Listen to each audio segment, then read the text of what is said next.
सूरदास बोले कि जय जय, अकेले क्यों आए हो? श्री जी को संग नहीं लेके आए?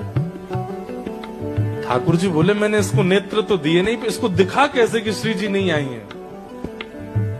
तो ठाकुर जी बोले अरे बाबा, तो एक कैसे पता कि श्री जी मेरे संग नहीं आई हैं?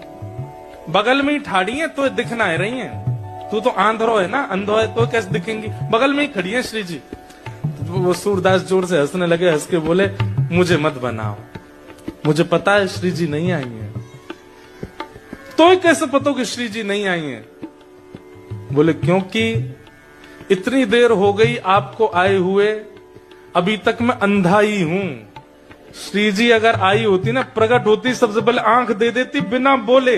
ये प्रमाण है कि श्री जी नहीं आई है। ठाकुर जी बोले रुक जा, ये बात तेरे मेरे बीच की है, ठीक है? मैं श्री जी बुला रहा हूं, देखूं आते क्या होगा। बोले देख लो, मुझे विश्वास है यही होगा। आते ही अगर जैसी उनकी दृष्टि मुझ पर पड़ेगी, मेरा सुनेंगी बाद में, मैं बोलूंगा बाद में, उससे पहले तो नेत्र मिल जाएंगे मुझे। ठाकुर जी बोले ठीक है, तो शर्त लगी? बोले हाँ ठीक है, शर्त है।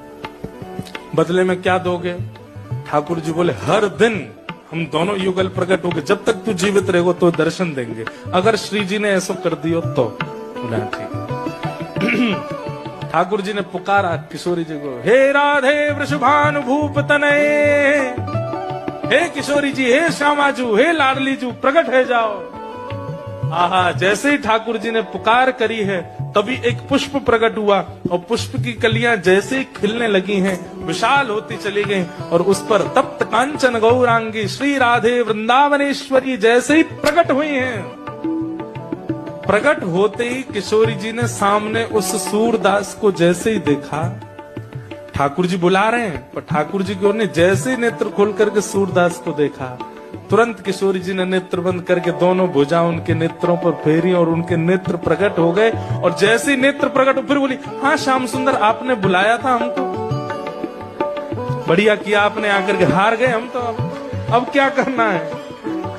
सूरदास जी के जैसे ही नेत्र खुले, दोनों युगल को देखा, चरणार बिंदों को प्रणाम करके दोनों के वरद हस्त को अपने सिर पे लिया, और फिर अंत में बोले श्याम सुंदर, जो हमने बात कही देख ली ना, ये हमारी किशोरी जी है।